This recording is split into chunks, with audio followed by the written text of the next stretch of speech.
Dear colleagues, it is nice to see you, to have you here. Good afternoon, dear friends. Assalamu alaikum wa rahmatullahi wa barakatuh. I will speak in Russian if you will let me, so you can take your wear on your headphones. So if you don't understand Russian language, you can hear the translation. Дорогие друзья, уважаемые. Dear colleagues, distinguished friends, dear colleagues, we are waiting for one more panelist of ours. I hope that our colleague will join us soon. I'm happy to welcome all of you at the second panel discussion today. And its subject matter is the issues of education and science and exchange between Russia and the OIC countries. I would like to highlight that multiple sessions over these 3 days of Kazan Forum have raised the issue of cooperation in the field of science and education. Since it's an economic forum as a core, no international business projects cannot be envisioned without effective manpower fitting. This staff speaks the language, they are aware of the culture, the legal regulation, diverse disciplines and subject matters of a country, which is a counterparty in this cooperation. Therefore, almost all the sessions, be it bilateral meetings or multilateral meetings within the framework of this forum, raise the topic of education. It emerges everywhere, and it is discussed while touching upon training the new generation of young entrepreneurs. There is a neighboring session where it is discussed, but we also have 2 sessions which are dedicated to education. And our today's session is dedicated to science and scientific mobility of young scientists. And it is a pleasure for me to state that our session has representatives of multiple countries. It's such a variety in terms of representativeness. It was very hard to arrange these sessions, but our colleagues managed to do that. And let me firstly introduce our today's colleagues at our panel sessions.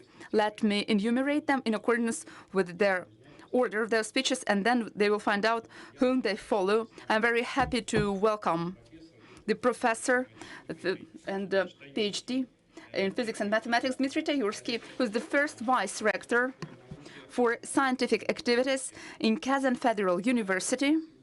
Also today, we greet Dr. Masoud Sadrinasab, who is the director of the Center for International Scientific Studies and Collaboration in Iran. Dr. Sadrinasab, we're very happy to welcome you today. I would also like to introduce our colleague from Malaysia, who is the professor of economics and the director of the International Institute of Research, of Islamic Research, Advanced Islamic Studies, Professor Sadi Muhammad.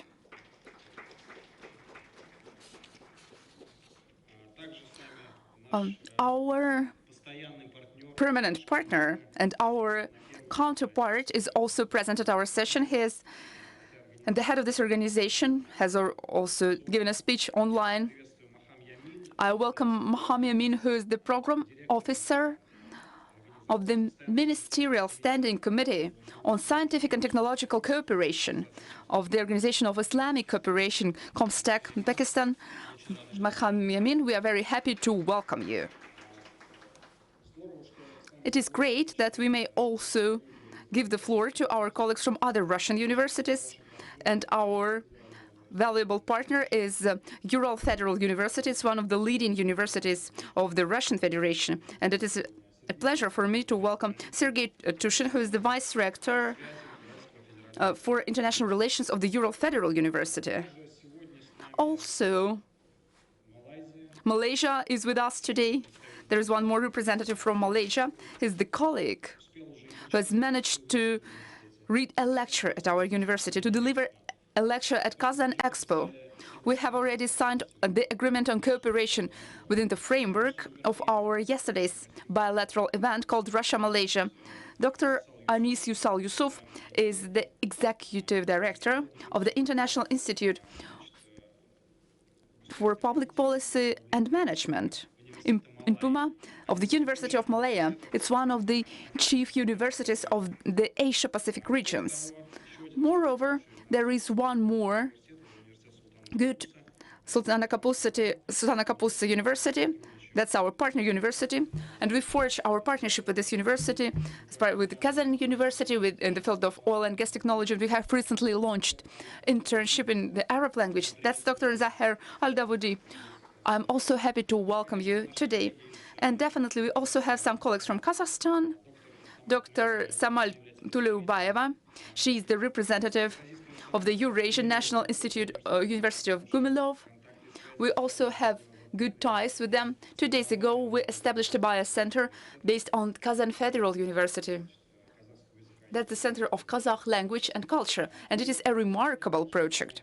And today, we also welcome the first advisor to the Ministry of Foreign Affairs of the Republic of Chad, Safia Ahmad Ibrahim, and she's going to dwell upon her personal experience of studying in Russia and the way these skills came in handy for her further career growth. And today we are also going to sign the agreement on establishing a consortium in the field of scientific and educational mobility. But if you allow me to do that in accordance with our today's sequence of guests, I would like to give the floor to Dmitry Tayursky, who is the first vice rector of Kazan Federal University. The floor is yours. The presentation is dedicated to Lobachevsky and cooperation program and cooperation with the OIC countries. Distinguished colleagues, dear friends, I am happy to welcome you in Kazan and the panel session held by Kazan Federal University. Direction of Russia with the Islamic World Conference in the field of education, culture, and science is historically grounded and finds more and more points of support. Nowadays, it is becoming especially relevant, and the major forms and directions of cooperation are reflected in the Memorandum of Understanding signed in 2022 between the Ministry of Science and Higher Education of Russia and the Organization of Islamic Cooperation. They include scientific and academic mobility programs introduced by our countries. Kazan Federal University is one of leading higher schools of the Russian Federation and the flagship of higher education in the Republic of Tatarstan with deep traditions of studying the Oriental and Muslim world. Today, I have to move from one slide to the other one.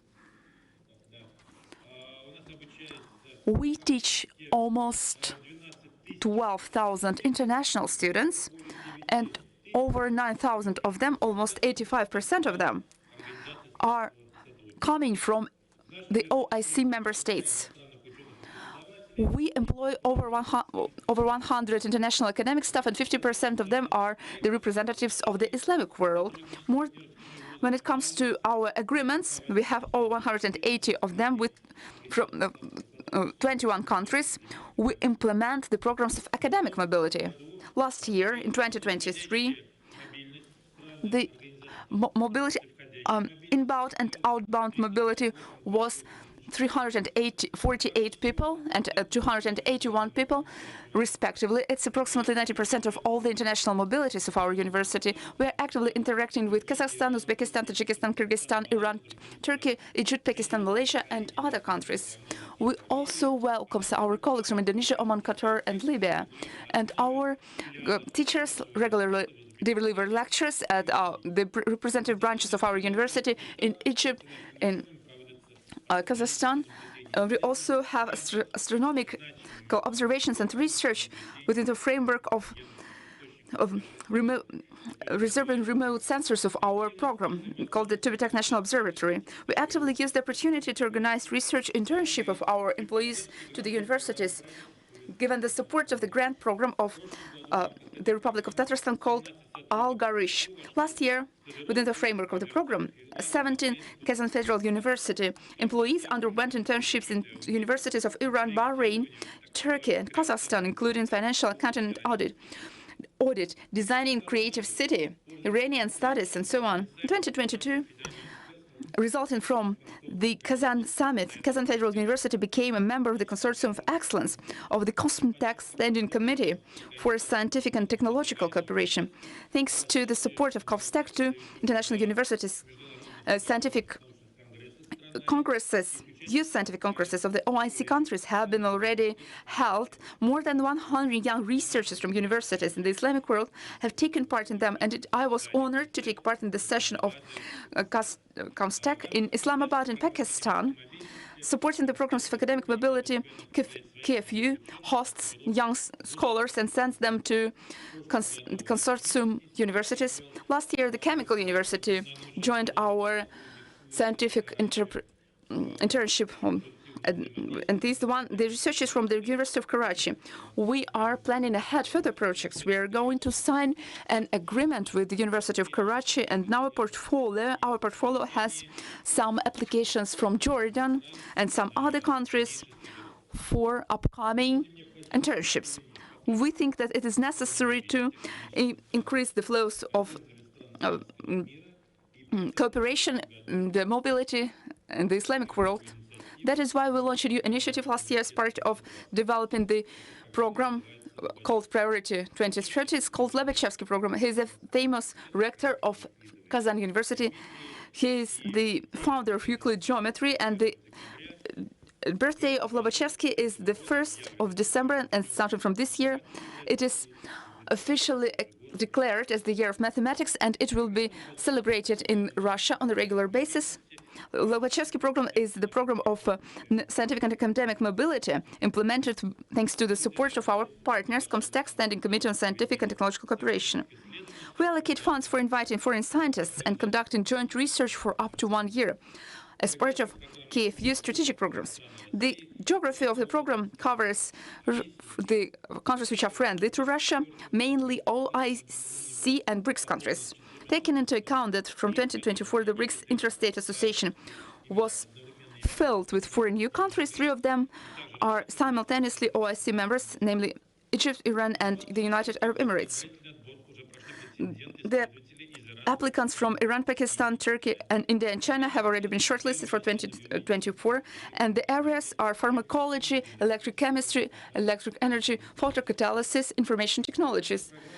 The backbone of our program is multi-channel travel funding sources, and the travel grants will be funded thanks to COSMTEC means, and the cost will also be allocated in order to promote these programs. In order to enhance the academic mobility and to expand our joint projects with OIC countries, our university initiated the establishment of a scientific and educational consortium in the field of academic mobility.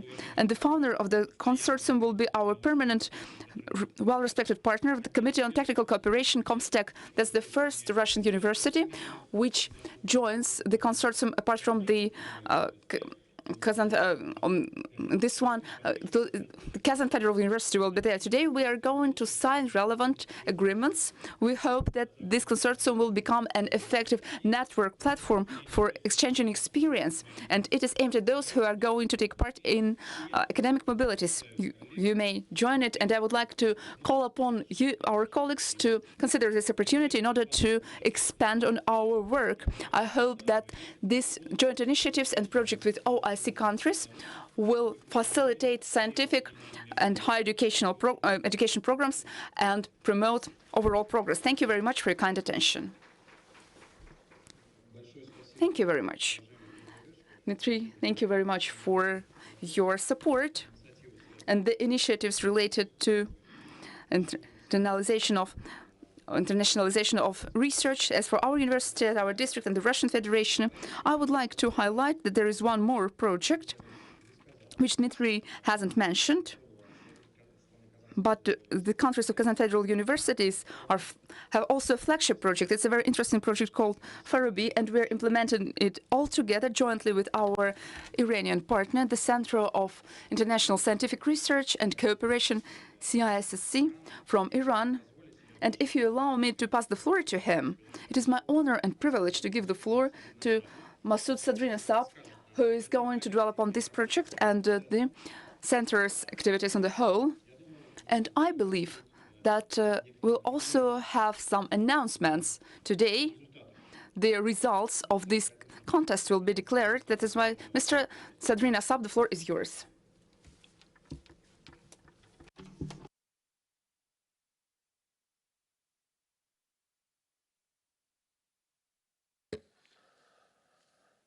Hello, everyone. It's nice to meet you all. My name is Masoud Sadrinasab. I am the director of the CISSC, which is the Stanford Center for International Scientific Studies and Collaborations. I would like to express my appreciation on behalf of Iranian Ministry of Science, Research and Technology for organizations and a schedule of this meeting. Thank you very much.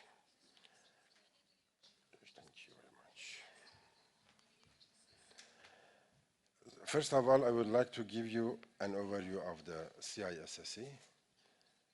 It's founded in 1999, arrowhead of Ministry of Science, Research and Technology in invigorating international scientific, technological and innovative diplomacy.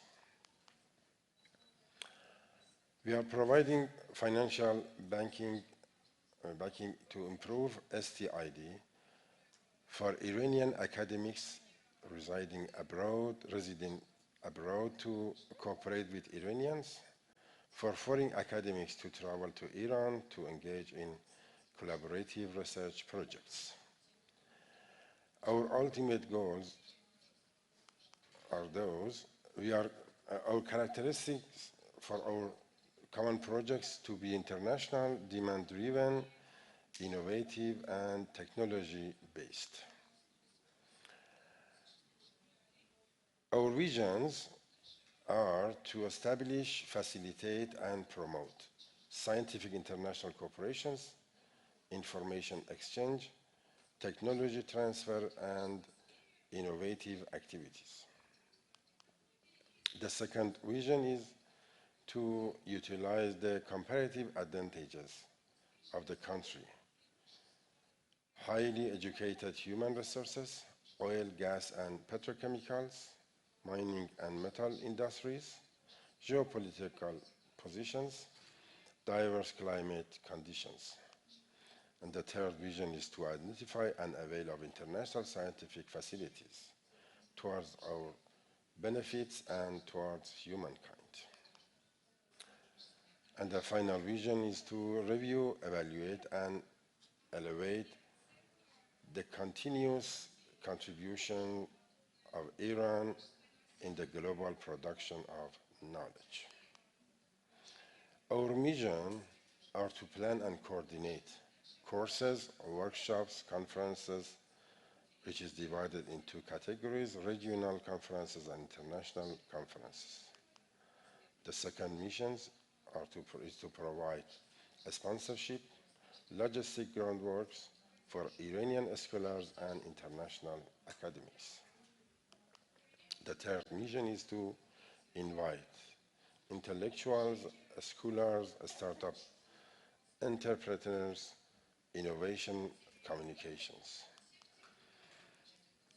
The total budget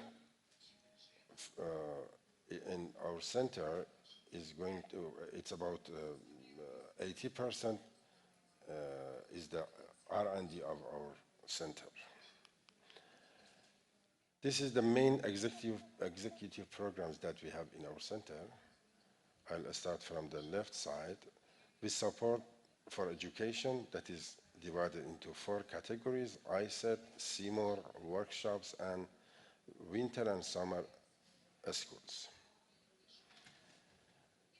We also support the inquiries that is related to our ministry, diplomacy of science, technology, and innovation, and also some research projects that they need.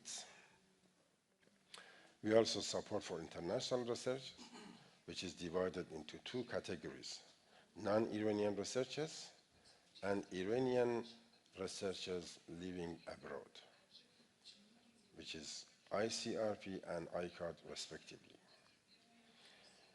We also support international conferences. We organize the conferences, and also we support international conferences for all of our universities. Another job that we do in our center is evaluating of international activities of universities, research institutes, as well as science and technology parks. We have several MOUs with several countries and universities. We have Shamsa Tabrizi with TÜBİTAK with Turkey, with South Africa, with Farabi, with Kazan Federal University, Jean Chapour in France, Pietro della Valle with Italy, and some other activities and MOUs which we are running right now.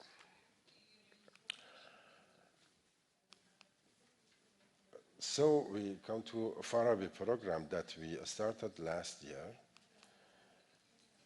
We signed an MOU, a Memorandum of Understanding on Research, Technology and Innovation Cooperation last year in Iran with Kazan University. The terms are genomic and post-genomic technology, energy transition, digital studies of materials, improving human potential to meet new social and economic challenges, meta-platform solution for IT, AI, and cyber physical system. So the objective of the memorandum is to develop and expand the international research, technology, and innovation cooperation. The second objective is to strengthen scientific ties between Kazan Federal University and Iranian universities. A call for proposal was announced on 23rd of September 2023. So it announced simultaneously from Kazan University and from our center. Proposals were received and evaluate process in both countries and was completed on April 2023. Thank you very much. As the results of the MOU, we have already selected 5 projects, 5 common projects with Iranian universities staff and with Kazan University researchers. Thank you very much.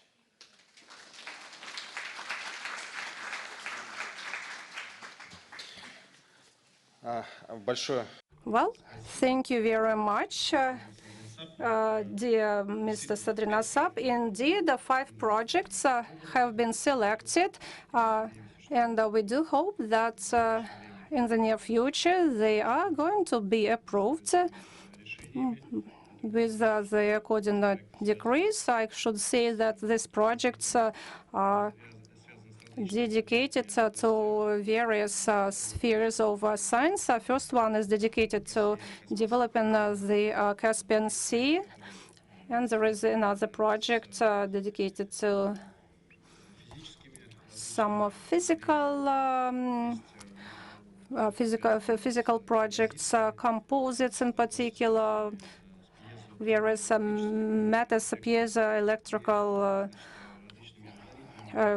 events and algorithms of machine learning, IT, AI, and so on and so forth. As you see, that we have covered a broad range of matters by those projects. And by each and every project, there is a team that acts on behalf of the Russian Federation and on behalf of Iran. And we hope that next year, starting from May. It's great that we start calculating of time from Kazan forum. Perhaps next May we will be able to dedicate one of our sessions to the result of this work, mutual work, and I do hope that we will implement them in the near future. Thank you very much, dear Mr. Masood, for your initiative. Yes, there is an English word, commitment, and for your dedication to collaboration in scientific field between our countries, between Iran and Russia. Now I would like to continue our session, and I would like to give the floor to Sadiq Mohammed. He is a professor of economics and director of International Institute of Advanced Islamic Studies. Mr. Mohammed, the floor is yours. Большое спасибо. Bismillah ar-Rahman ar-Rahim. Assalamu alaikum wa rahmatullahi wa barakatuh. And good afternoon, ladies and gentlemen. For centuries now, the Malay people, the Nusantara, the Malay archipelago, have traveled far distances to seek knowledge. And this include the holy places of Mecca and Medina, very much in the tradition of Islam. Now, since then, of course, the Malay people have continued, and now, as an independent country, Malaysia, we have been sending students to study abroad, but very much in the Western Hemisphere, the UK, in the US, New Zealand, Australia.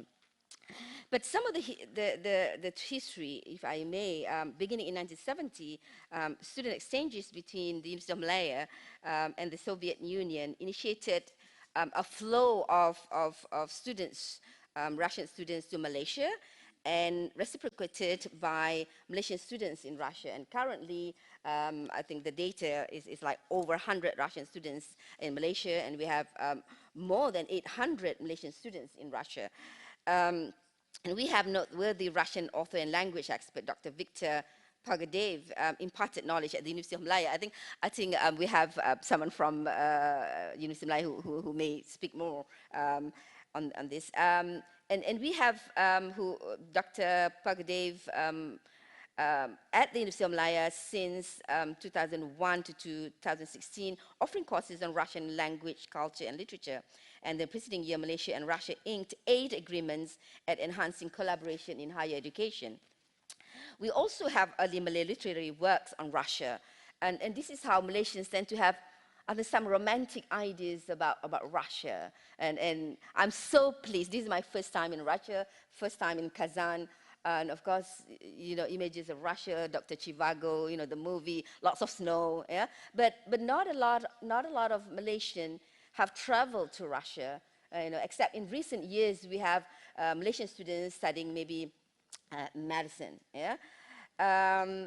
But we have people who have done some literary works on Russia, like the Tales of Napoleon, the poem of war between Ruslan and Japan, and provided insight into Malay perceptions of Russians. And this is penned in the late 1800s, and the former lauds the courage of the Russian military, while the latter, authored in 1906, discusses the prowess of the Russian forces. And these writings seamlessly intertwine factual occurrences with imagination, molding Malay perspectives of Russia. And we have Malaysian scholars working on Russian literature, for example, Muhammad Ashraf Abdul Wahab, hailing from Malaysia, translated Russian literary masterpieces, including Turgenev's, I'm sorry if I don't pronounce the name right, the author of First Love in 1961, and Tolstoy's work in 1958, rendering them accessible to Malay readers. And so this is some of the work that can continue. We talk about new opportunities, and I hope it's not just scientific studies as in technology, but I'm also talking about social sciences, literary works, languages, and business. Because I come from business school, and for a long time I've been from business school and been professor of economics. Previously in the largest university of Malaysia, University of Technology Mara, and now in University Selangor, the first state university, the first and the largest state university, but I'm also representing the Institute of International Advanced International Studies in Islamic Studies. And so where we do host research, we have research collaborations, and we host visiting fellows. And so I'm very pleased to announce that we look forward to more collaboration. Now, I'm also discussing about some of the areas, some of the new areas that we can engage in terms of research. And this could be an area on Islamophobia. Islamophobia can serve as a significant topic for academic collaboration between Russia and the Organization of Islamic Cooperation. It is essential to highlight Russia's firm stance against Islamophobia, condemning it as an intolerable manifestation of racism. In a recent development, Russia played a role in co-sponsoring a United Nations resolution aimed at addressing Islamophobia, which included a recommendation for the establishment of a UN Special Envoy mandate. This action aligns with a shared statement issued by Malaysia's Prime Minister, Datuk Seri Anwar Ibrahim, and the President of Turkey, expressing shared concerns regarding the increasing global prevalence of anti-Muslim sentiments.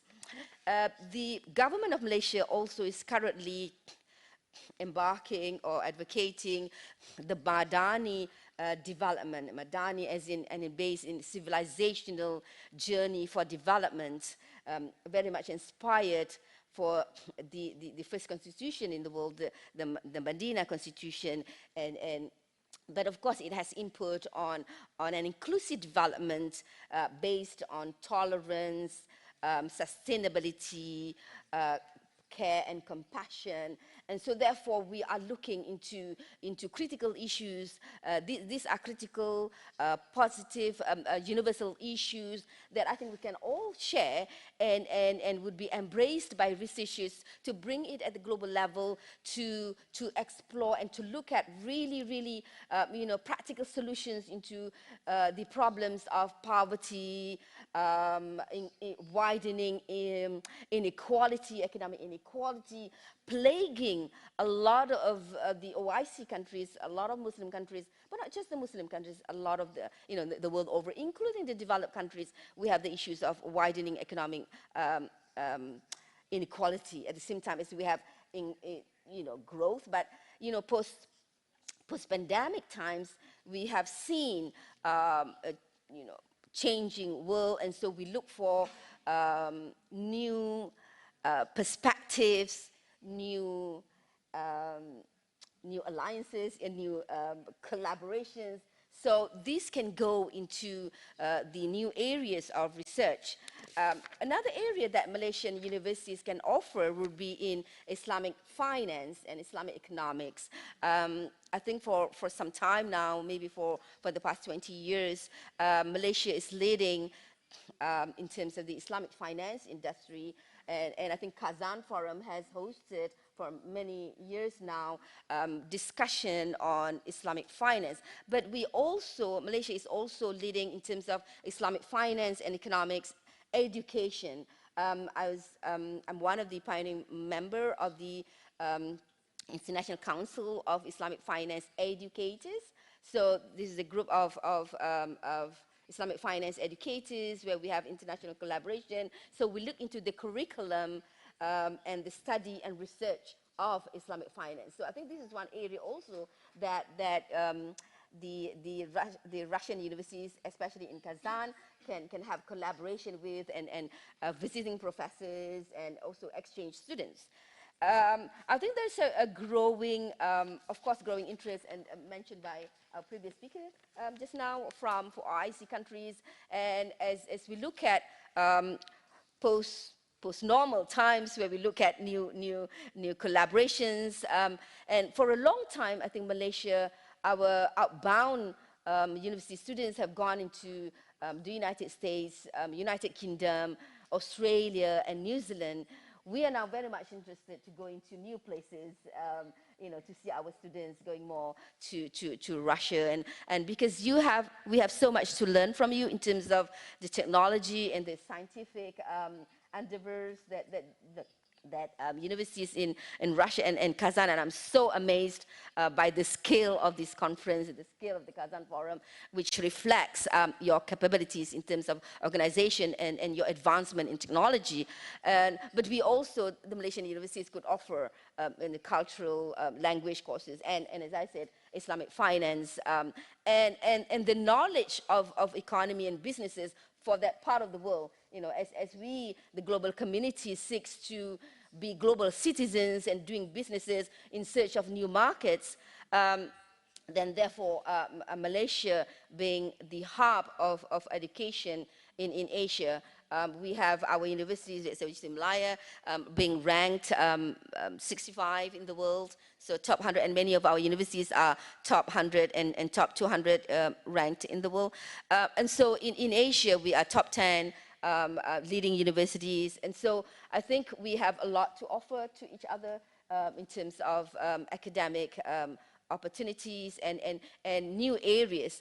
And personally, as someone, as an academic for more than 30 years, I can vouch and verify that, you know, personally, you can grow so much from this academic mobility, being visiting professors, doing collaborative research, and also giving your students chance to travel and present papers and exchange students. And so this is something that we can promote further. And within the OIC countries, each one has got its strength, and so that we can hope to seek for further collaborations. And I think we have here a long relationship, I mean quite long relatively, Malaysia and Kazan, and Malaysia and Russia. So probably not just University of Malaya, we have other universities. I come from UNICEL, University of Selangor, as I said, the first and the largest state university, the most developed state, so next to Kuala Lumpur we have Selangor. So we have a lot of we host international students from OIC countries. We have MOU, we have students from Oman, Kenya, Sudan, and also China, but we have not yet Russian students, so maybe we look forward for that. And also where the institute that I am, we host research collaborations, and we host also speakers coming from abroad on matters of Islamic studies, and also issues pertaining to the Islamic and Muslim Ummah and the relationship with the rest of the world. Yeah. So, as a conclusion, we have seen initiatives at the OIC and country levels in terms of MOUs, and it is now time for execution, and this requires work at the university levels of each side, Russia and OIC, and individual country universities facilitated by the agencies.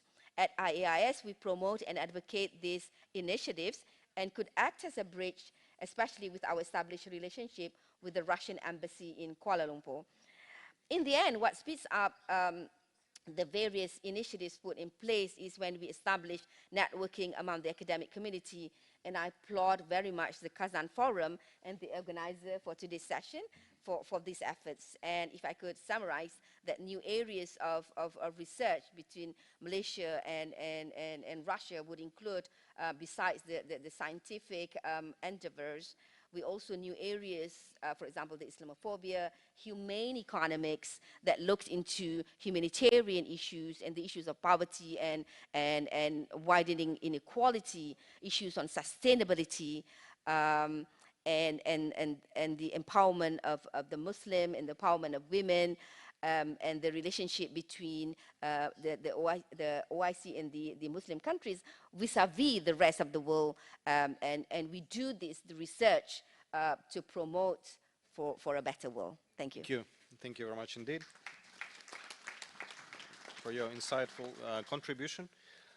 Большое спасибо за выступление. Thank you for your presentation. I would like to highlight that yesterday there was a session at the sidelines of the forum called Russia-Malaysia. That's where different issues of economic cooperation were discussed, including the cooperation in the field of education. And you know that last forum held in May 2023 had involved the Minister of Education of Malaysia. There was a large delegation, and the Minister of Higher Education and Science also of Russia also went to Malaysia with one delegation of universities. One delegation arrived from the Republic of Tatarstan, and all this gave an impetus to promoting bilateral relations. Yesterday, I had a short report in this regard. Our Moscow Aviation Institute is actively cooperating with us, as well as St. Petersburg Electric and Technical University in such fields as aviation, and Moscow Engineering Technical University, MIPT, is working with you. Scientific contacts and educational contacts are built between Russian and Malaysian universities. On the 28th of May, the working group will be held in Moscow. That's the first session of the working group, and it is unparalleled. And it is dedicated to cooperation in the field of education. It will be held at the Ministry of Science and Higher Education of Russia, featuring the Ministry of Education of Malaysia, where different items will be covered.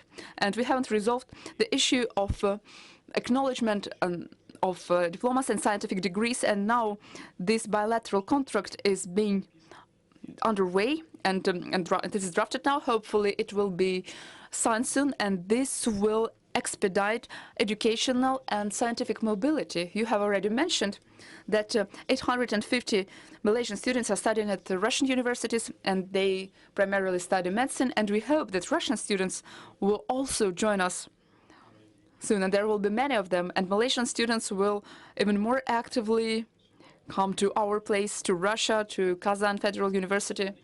And definitely there are some bilateral relations, and there are also some relations as part of the organizations whose members we are. And one of these organizations is the Organization of Islamic Cooperation, OIC, which is interwoven in the topic of our today's session. And the main agency which is responsible for the cooperation, or the committee for the cooperation of Science and Technologies, is a permanently active Minister Commission of Scientific Cooperation of this Organization of Islamic Cooperation. I would like to give the floor to Mohammed, who is our very good friend and partner. Often does he arrive in Kazan for our events. Has recently presented the activities of this organization. The floor is yours.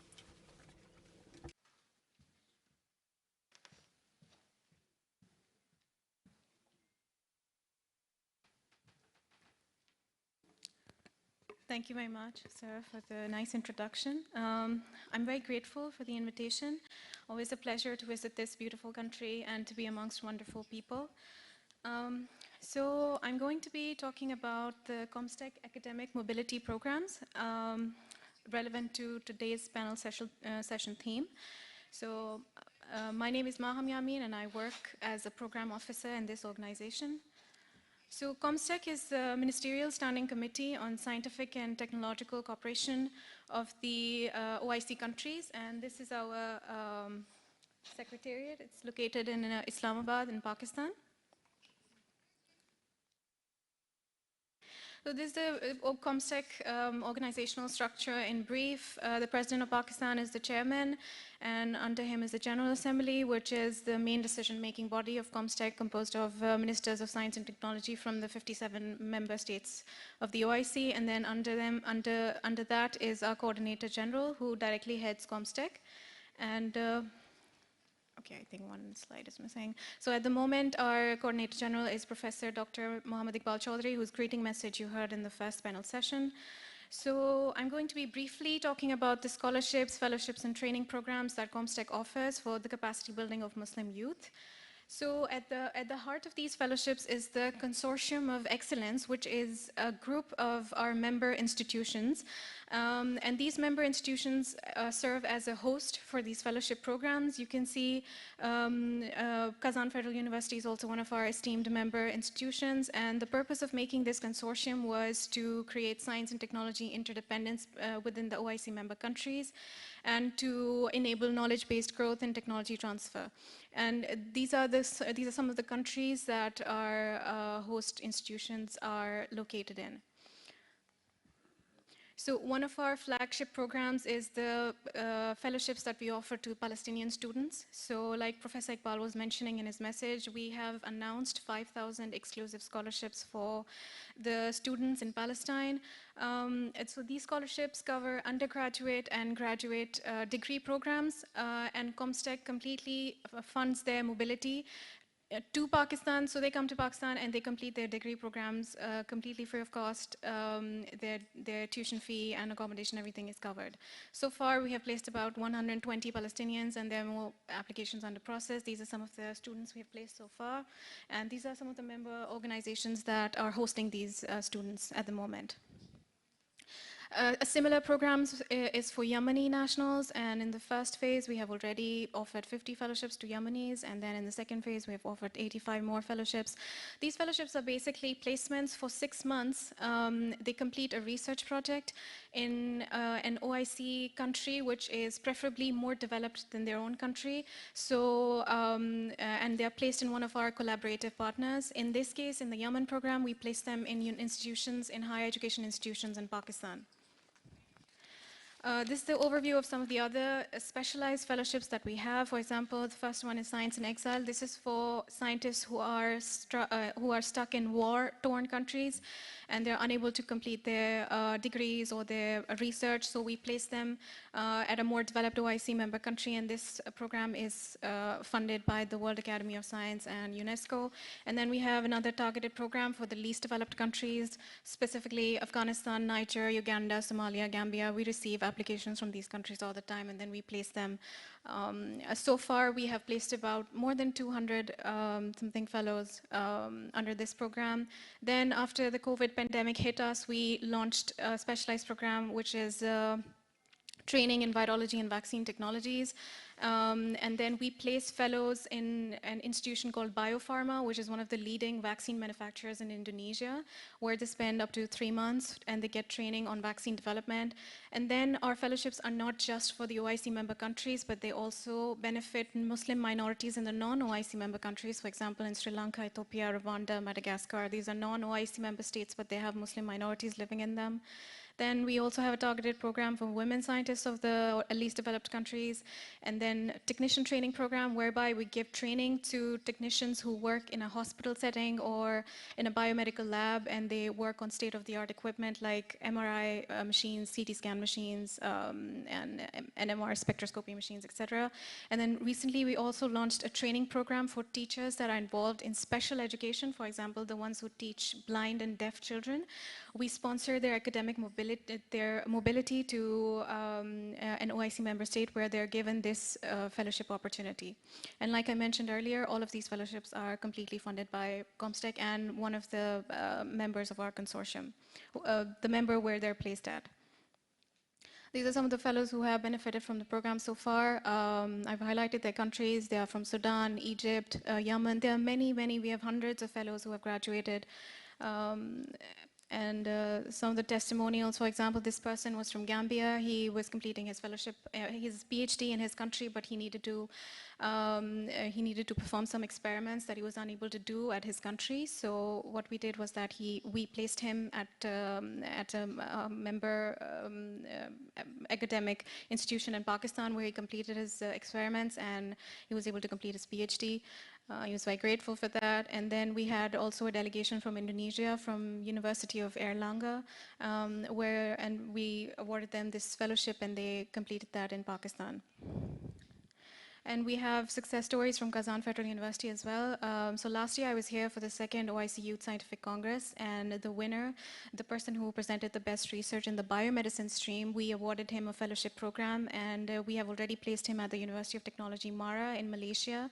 He's gotten his visa and he'll be traveling soon for this, completely funded by Comstech. And then we had a fellow from Pakistan. We placed him at Kazan Federal University. He recently, Sir mentioned, he has completed his fellowship in February of 2024, thanks to Kazan Federal University. Some of the fellows, graduates, the ones who are enrolled currently or who have graduated. We also have capacity building programs specifically for Africa. For example, we regularly hold ICAMPs.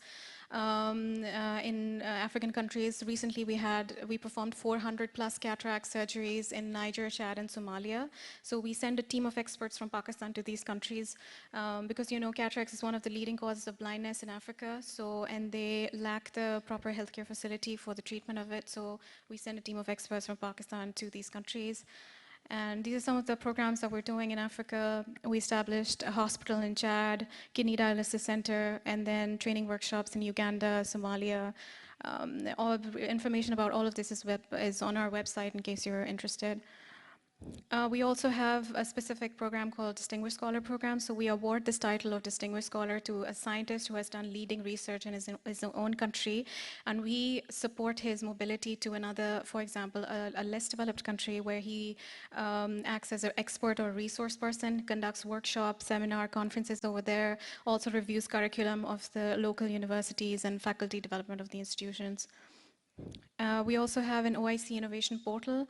And this is a digital platform that allows young exhibitors to showcase their innovative solutions or their research prototypes, which can help them gain international audience as well as potential investors. We also offer awards for excellence in science and technology. So we have a Young Researcher Award, Scientific Book Award, award for the best patent.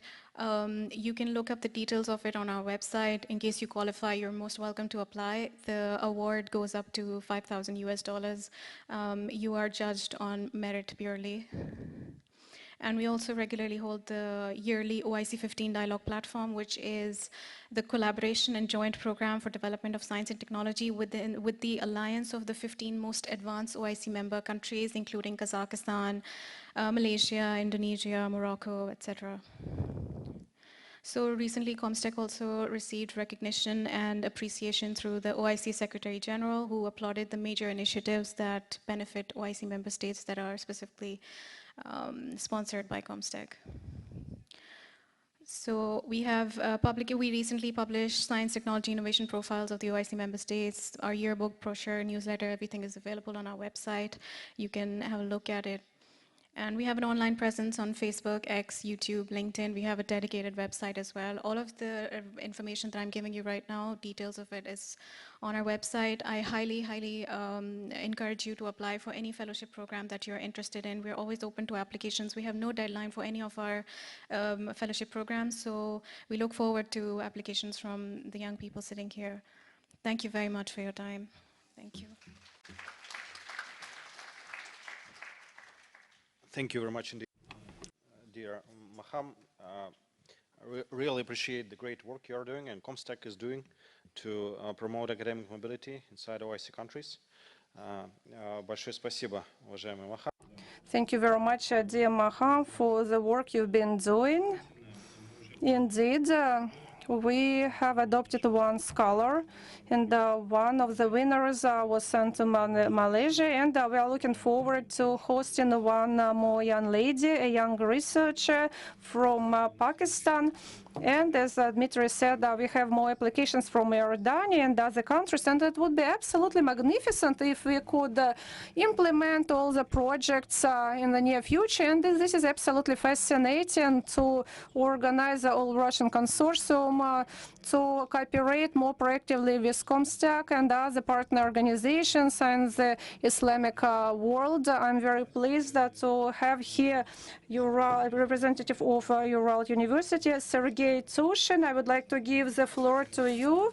So please share with us your experience of cooperating with us. Good morning, good afternoon, dear colleagues. Dear Timirkhan Bulatovich, dear Dmitry Albertovich, dear participants of our plenary discussions, and I would like to address all our audience. For me, indeed, it's a great honor to be part of this session and to greet you on behalf of the Ural Regional University, on behalf of the rector of our university, on behalf of my colleagues from Ural State University. I do understand that I'm wasting my own time, but I would like to express my gratitude to the organizers of this great forum, and I would like to express my appreciation to my colleagues from Kazan Federal University. I believe here we see how there is unification of or unifying of the efforts of people from different countries in terms of shaping the platform for further proactive mutual work. Well, and I would like to thank our organizers for this great opportunity to meet old friends and new friends.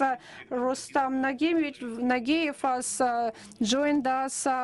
He's a rector of Baku University.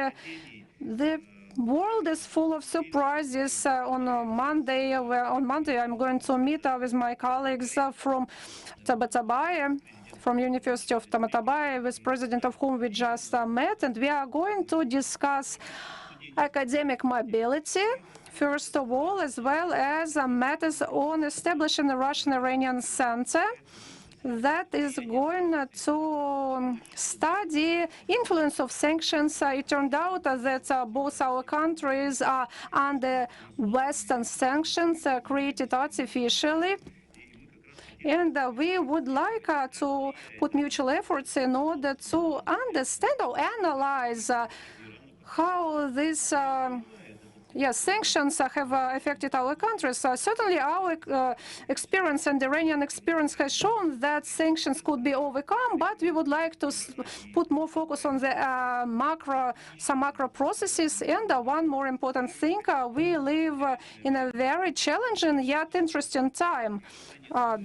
Because we see that there is a shaping of establishing a new relationship in academic world, scientific world, and so on. But some things stay the same, and I'm talking about Russian educational system, traditional system, and Soviet legacy, and I'm talking about equal opportunities and mutual respect to the partners. What do I mean by that? That's we regard our partners as valuable partners. We never regard them as just a source of information or financial interest. For us, a partnership is much more fundamental.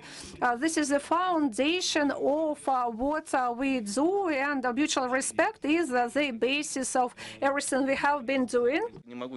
Now, I can't help but tell some words about the Ural Federal University. It was founded in 1920. This university is rather large. It encompasses over 45,000 students. But talking about the subject matter of ours, we teach our programs to more than 4,500 students from over 100 countries.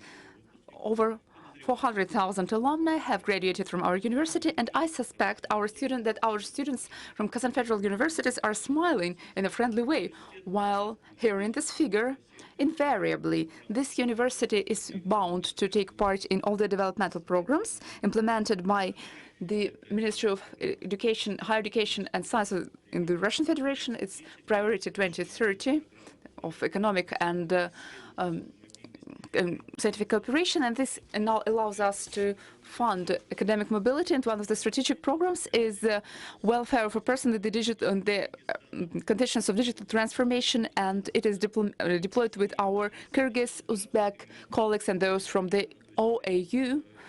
OAE from Azerbaijan, and this program directly impacts the organization of the processes, which we are going to cover right now. Definitely, we are involved in the Advanced Engineering Schools program, and the advantage of our university is the following one. At the final stage, we have brought together two schools, two universities, engineering school and classical humanitarian school. This expands the room for scientific interests, for students, for young professors, and for researchers in terms of mobility. And let me also accentuate that today, altogether with our universities, we are involved in world-class campuses program, which the Deputy Minister of Higher Education has mentioned. and it's not just a plan for us. We have implemented a significant part of our project, having established it, and it's a so-called campus for aimed at students, where those who arrive here as part of our academic mobilities may also arrive. Urfu University is ranked rather high in the global world rankings. For instance, QS ranking, we take the 473rd place. We are also one of top universities in terms of economics and econometrics, material science, mathematics, petroleum engineering, chemical engineering. Why do I mention these rankings? I'm not going to showcase the importance of our university, although it's an important factor. The sociological studies show that the higher educational level is, the more attention is paid to bachelor's and to master's and to postgraduate students and to researchers in terms of rankings, especially subject matter rankings, which are resolutely determining their choice of going to university. That's where they're going to study or to acquire new competences. Those who come here as part of mobility programs have more significant ranking places by a factor of 2 or 3 compared to those who are just starting their educational pathway. Definitely, Ural Federal University is actively interacting with the countries of the OIC, but it's not just a clamor. For us personally, it's one of our geographical priorities in terms of content as well, which is also notched up in our documents of our university, and it is the strategical document determining the strategy of university development.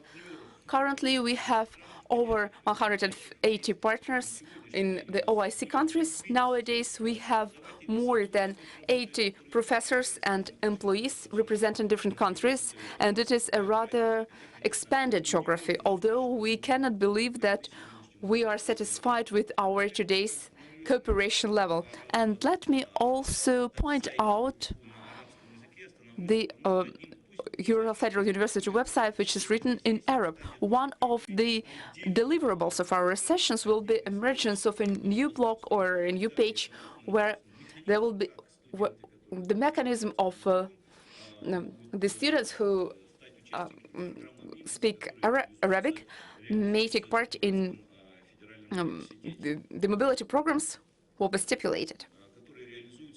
They are implemented by the Ural Federal University. Overall, we have over 2,500 students, and the total number of our students is approximately 4,000 students. We account for more than 50% of our students. There are some compatriots here, that those who come here from their homelands feel comfortable because they may find their compatriots, because they may turn to them and address any issues jointly with them, because not everything may be resolved at the administration level exclusively. Interaction is implemented and results in a large scope of publications, joint papers, and the key topics are environmental studies, energy studies, computer studies, material science. Here are the focus areas which are seemingly especially demanded in the OIC countries. Over 30 partners have signed agreements with us.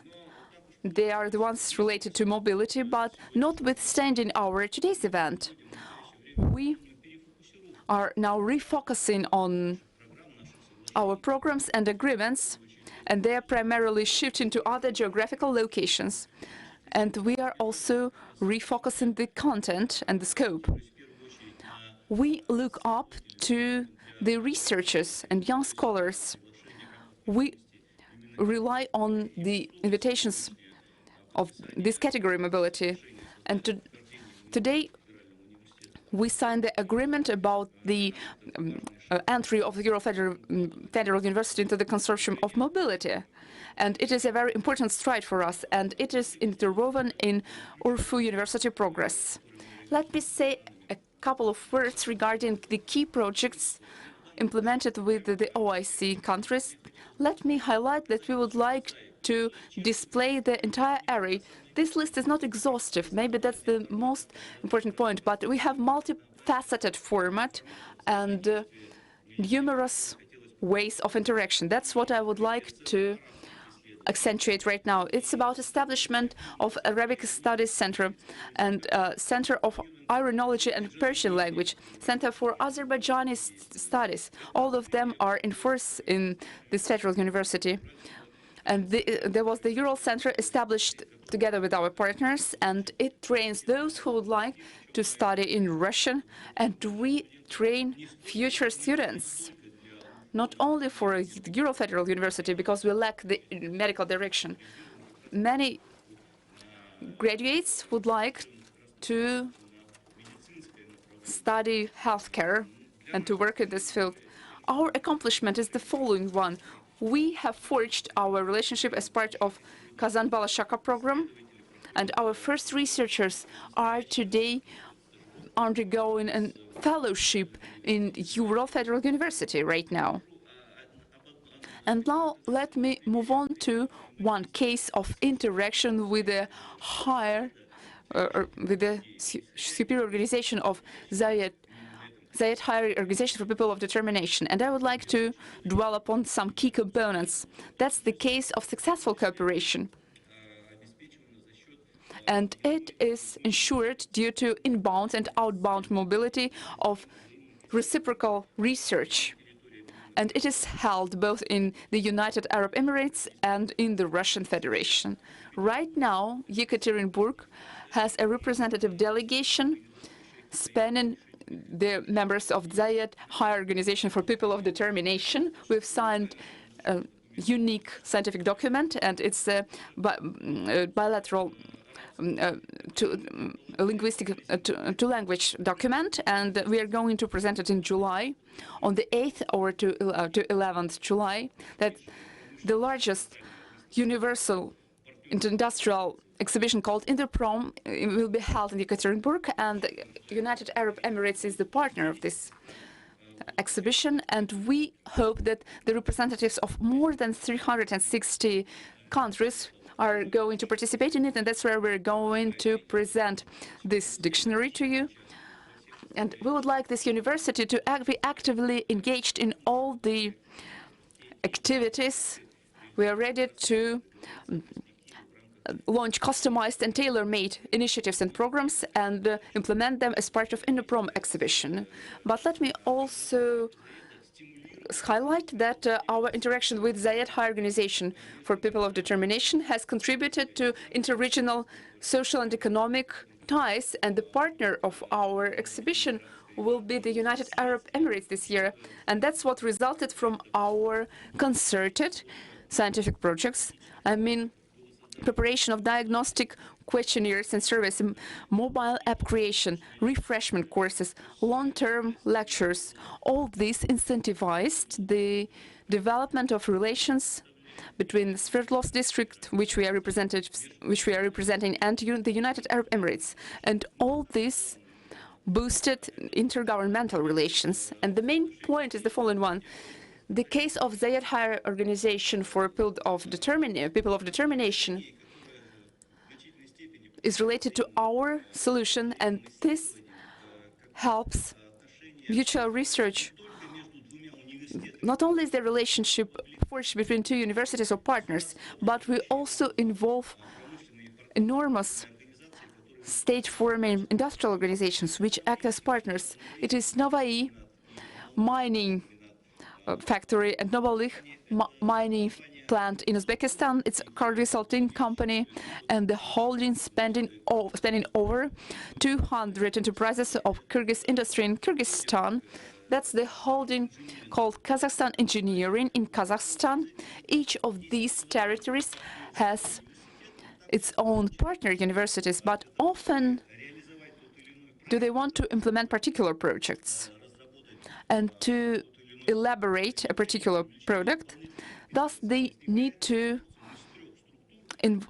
attract extra competencies. And there is a consortium of 3 agencies. An industrial giant is represented by a university of a country, or namely a Ural Federal University, and it targets a particular objective in terms of the interests of the enterprise and the economy of the country. And that's how the opportunities of Ural Federal University are used, but they are not used at a full scale. I mean, midterms projects, which turn out to be especially instrumental for the economy and also provide for mobility and joint research, such as visits of scientists to Yekaterinburg, to Ural Federal Universities, and visits of our students to some territories and sites. And there is one more example which I've forgotten to show you on the slide. It's the following one. It somehow describes our model. One of the most effective examples is cooperation with the Novai mining metallurgic plant and Novai Technical State University. It is aimed at developing the technology of mining hard-to-recover gold. It is hard for the land to sacrifice the riches to humans. That is why we have to come up with new technologies and methods. And it is the Ural Federal University which interacts with partners and puts forth this technology due to mobility. It studied the materials and put forth the technologies which are implemented in the largest gold mining hub of Uzbekistan. Let me reiterate that for us personally, nowadays, mobility progress aimed at young researchers and scientists is our top priority. We are open for cooperation and interaction, and it is our honor to sign the agreement on the entry to the consortium. I'm ready to answer your questions. I realize that some of the questions may be answered at the sidelines. Thank you very much. Thank you very much. Thank you very much for your very informative reports. A great practice that could be adopted or shared by many universities. A great program for interaction with other universities at international level. If you allow me, we will get back again to Malaysia.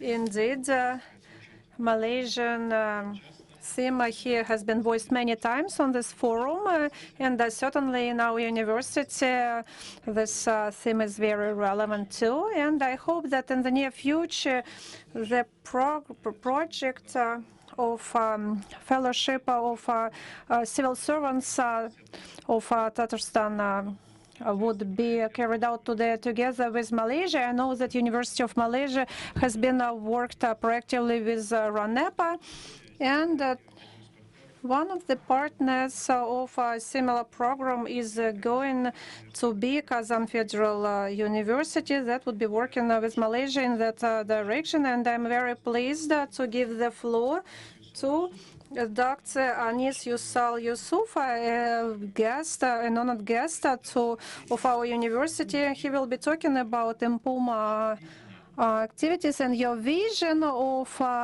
potential of collaboration between Malaysia and Russia. You actually yesterday clearly said that it's very important to shift to proactive collaboration, and I would like you to share your thoughts on in this regard.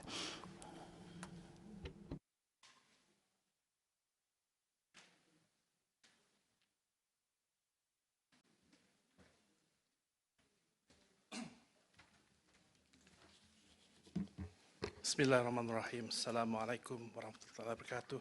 Thank you so much, Dr. Alisha, for that kind introduction. I know that yesterday, the other roundtable, I was in a rush because I saw people talking, a lot of talk, and I thought we need to move from talking to doing things. And I'm glad that in today's forum, I must congratulate everyone who has presented earlier for those excellent programs that's already there. I must thank Prof. Saadia because she has provided the context setting, which I don't need to go and give the history of University of Malaya because she has helped to blow my trumpet. So I can just now move on to the program that we are doing. Specifically, I'm going to be talking about two specific programs. And it's coming from two institutes. I happen to be the executive director of both of this institute. And these two programs that we are collaborating, one we signed yesterday with Kazan Federal University. We will be hosting delegates from Kazan top senior officials. Yesterday, I had the pleasure to have a discussion with the Deputy Prime Minister, Mr. Midhat Shagyametov, who will be leading that mission to Kuala Lumpur in August. And I'm going to share with all of you the program that we have designed for that particular group. But we also had the opportunity in April to host about 60 students from Ranepa. They are doing an executive master's program, and part of that program, they decided to send to Malaysia to be part of a program that I'm leading in another institute. So what I'm going to be sharing with you are the two programs that we have done.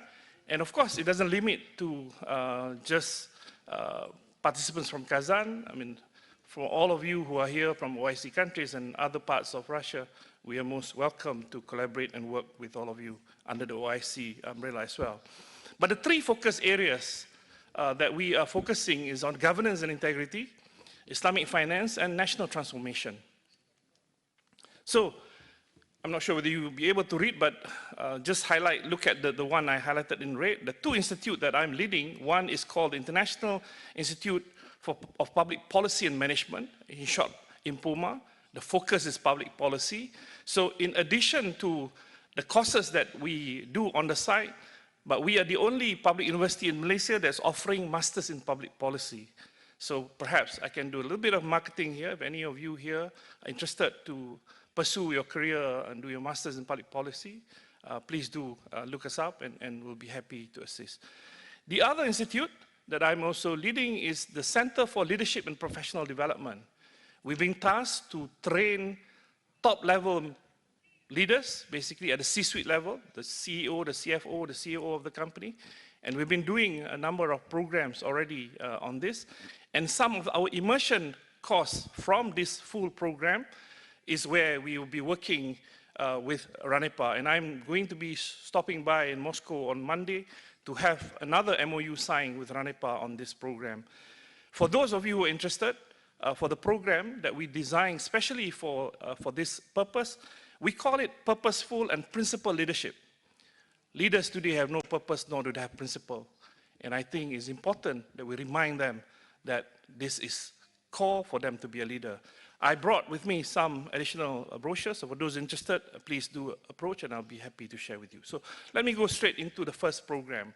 The first program is about public policy in Islamic finance because the Deputy Prime Minister, who happens to also be Minister of Economy of the Republic of Tatarstan, expressed his interest in really understanding how was Islamic finance applied in the context of banks and other institutions in Malaysia. So we have designed a program to give them this whole visit to look at Islamic finance, but there's also another group from the mission who will be interested to look at our governance aspect, governance and integrity. I happen to serve 4 prime ministers in Malaysia and lead a few of the integrity program. I was the former president of the Malaysian Institute of Integrity. I was also the Director General of the Department for Integrity and Good Governance in Malaysia. And I have some experience, and that's how we have designed some of this program to support any of our participants that come to University of Malaya. So the key program, of course, to expose the participants to public policy practices in Malaysia and facilitate learning engagements with distinguished policy experts in the country, to provide the participants with insights into the development of Islamic finance in Malaysia, and finally to arrange visits to institutions that really are already practicing in a way that they can really have a fast learning experience.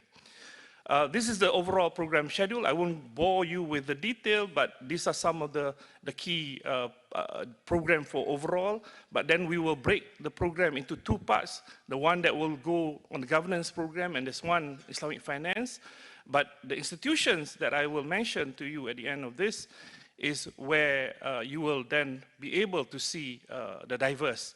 But these are some scholars. A distinguished Professor Samsul Amri is among the 4 distinguished professors. In Malaysia, there's only 4 distinguished professors, and he's one of them.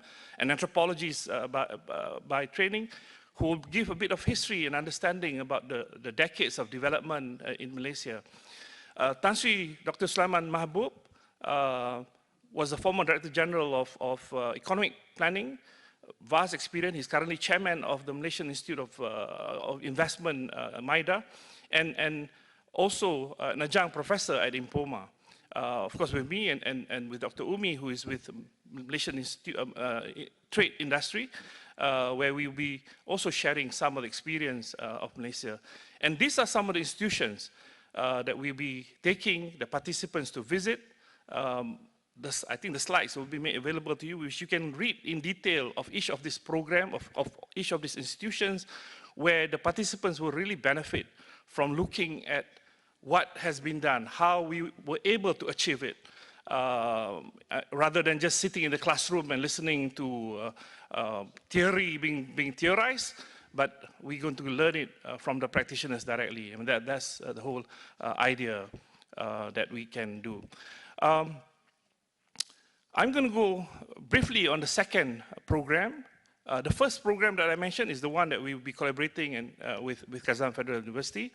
The second one is the one run by the Center for Leadership, and this is on purposeful and principled leadership, the immersion program. But the full program is in this brochure, which I'll share with you, where we covered 5 modules, which looks at values-driven governance. We look at in detail about culture, understanding the culture, the different tradition. Malaysia being multi-ethnic, multi-religious, multi-cuisines, multi-languages, certainly multi-problems. So how do we appreciate all this? And most other parts of the world have the same kind of a problem, and these are some of the things we need to understand. The third is to learn about foresighting, because a lot of work that we do, we plan without looking the future. So foresighting becomes an important component in the program that we talk about. So the immersion course basically just give a brief of all of these modules that we will do if you do the full program. So for this Executive Masters Public Management of RANEPA, we basically got the participants to understand the Malaysian government public administration best practices in selected areas, basically to understand the best practice for driving economic development in the federal framework, and to understand basically the best practices in public-private partnership in business development, and that's important, the corporate governance component for organizations. So you can see not so much of the goose on the other side, because we have a nice, beautiful lake for those who come and visit us, but look at the 60 participants who are really excited and energized, and they ask a very good question, and these are the future leaders, I've been told, of Russia. The focus areas that we really help to discuss on thought leadership, governance and integrity, national transformation, economic development, government and electoral process, government in business, and sustainable development goals. This is the new mantra. Now everybody talk about SDGs, but whether people really understand the impact, the implications of some of the countries in terms of meeting some of the goals, which is already 2024 now. We hardly have 6 years, and I don't think we're going to be achieving it. So let's be more realistic.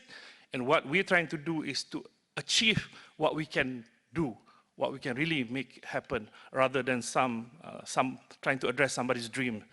So these are some of the speakers that we put in place for that program. You can see distinguished, they are former ministers, former auditor generals, former chief commissioners of the anti-corruption, and people from the corporate world. So it's really high level. Idris Jalla, for example, he's going all over the world through his Pemandu associate, he's teaching at Harvard. So I told him, why are you teaching at Harvard? You should teach in Malaysia. University of Malaya should be the base, and we are teaching future leaders, and we hope you will send more. And perhaps the program with Kazan can also expand from just doing the specific Islamic finance into this type of other leadership program.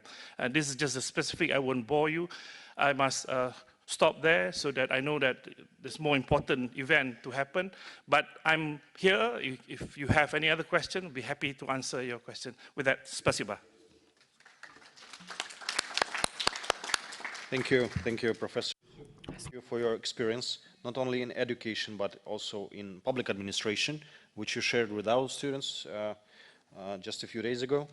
Я хочу поблагодарить профессора Юсуфа за его опыт. So I'm expressing gratitude to Professor Yusuf for his readiness to share best practices, best experiences in scientific field, in administration and management. This is absolutely amazing that we have been developing our collaboration in that regard. Now I would like to give floor to one more partner of our university, University by Sultan Kabir. So Dr. Doug Vodi, head of Department of Arabic Language and Literature in Sultan Qaboos University. We were in February at that university and we signed an agreement of collaboration, even though we had been developing our cooperation previously as well. This is a grade of additional qualification programs, so the floor is yours. بسم الله الرحمن الرحيم السلام عليكم ورحمة الله تعالى وبركاته. Hello everyone. I will speak with the Arabic language. So I'm so sorry, but the Dr. Samar, we will translation inshallah ta'ala.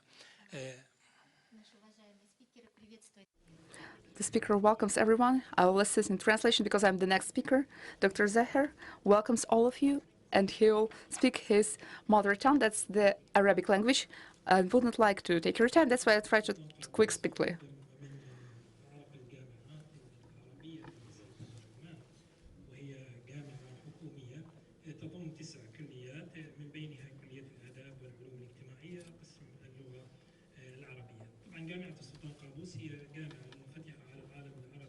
العالم الإسلامي والعالم أجمع لديها كثير من الطلاب من الدول العربية ومن الدول الأجنبية.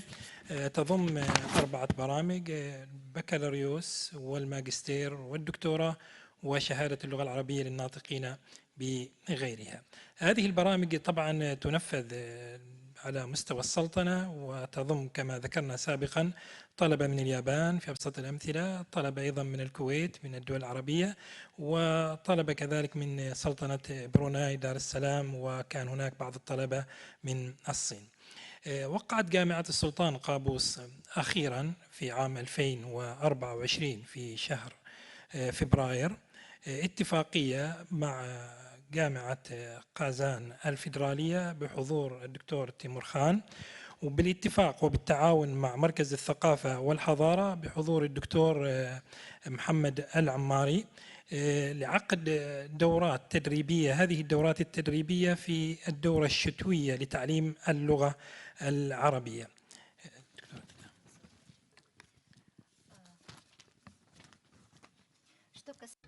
When it comes to the University of Sultan Qaboos, it is one of the leading universities. It's a governmental university which brings together 9 departments, including the Department of Philological Sciences and Humanities.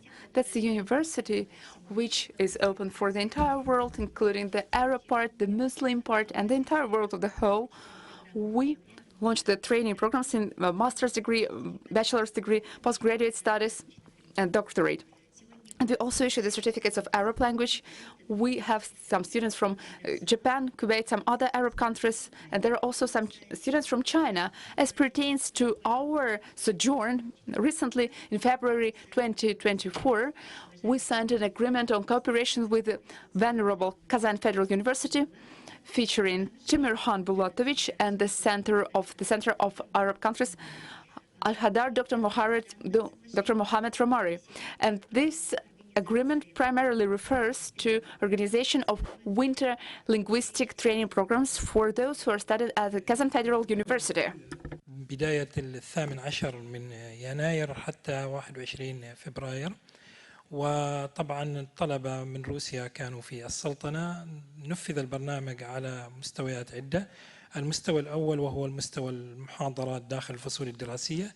المستوى الثاني وجود الشريك اللغوي. المستوى الثالث وهو مستوى الانغماس اللغوي بالتعرف على الثقافة العربية والثقافة العمانية خاصة. والمستوى الرابع كان على سبيل الجانب التطبيقي، لأن الطالب سيقدم بعض الممارسات التي لاحظها في المجتمع.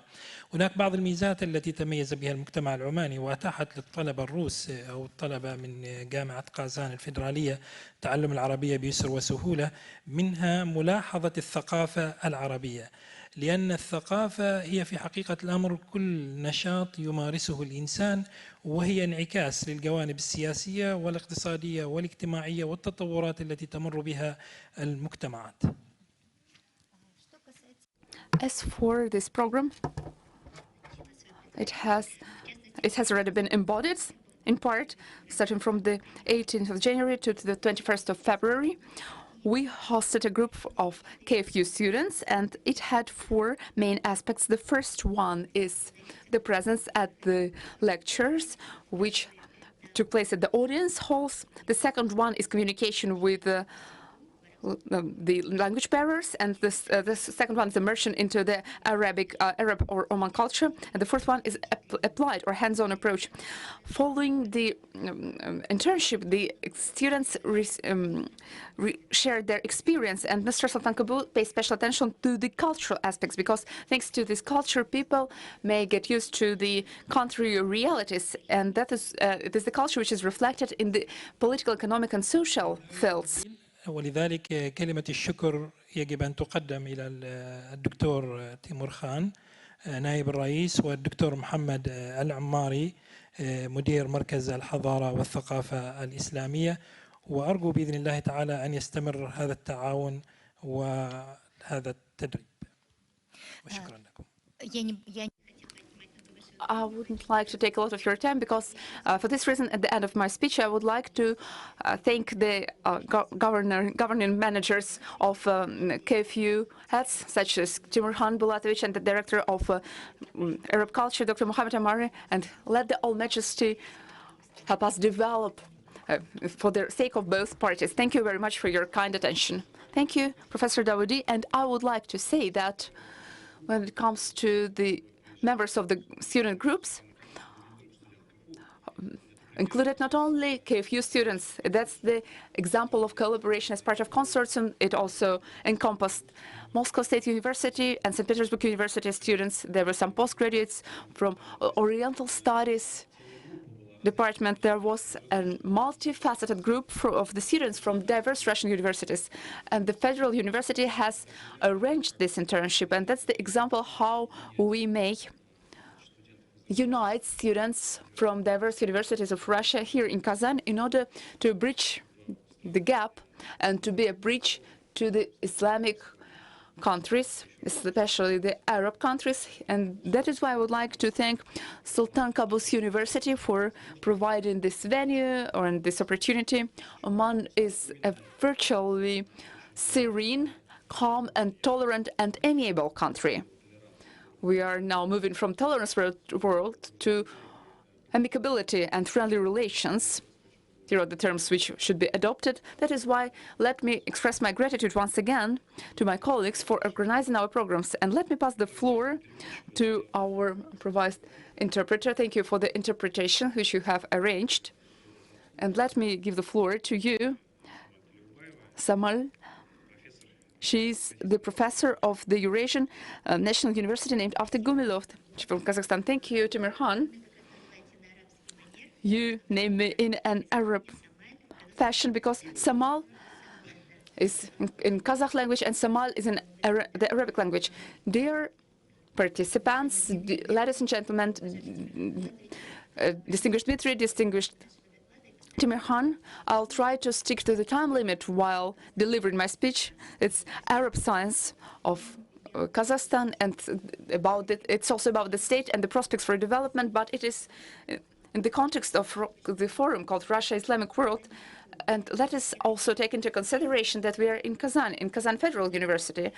One part of our speech will be insightful, and the second one is primarily referring to cooperation, and that's the topic of our today's session. It's about the cooperation with Kazan universities in particular. We have long-standing relationship with Russia. I mean, Kazakhstan cooperates with Russia for approximately 3 centuries, and we are also sister peoples or twin peoples with Kazakh peoples. This factor has played a key role in the education and religion of Kazakhstan, and these links are very close, and that is not fortuitous that we are right now. Since the forum is called Russia Islamic World, we are going to dwell upon the accomplishments of the Islamic world. Let me share some information.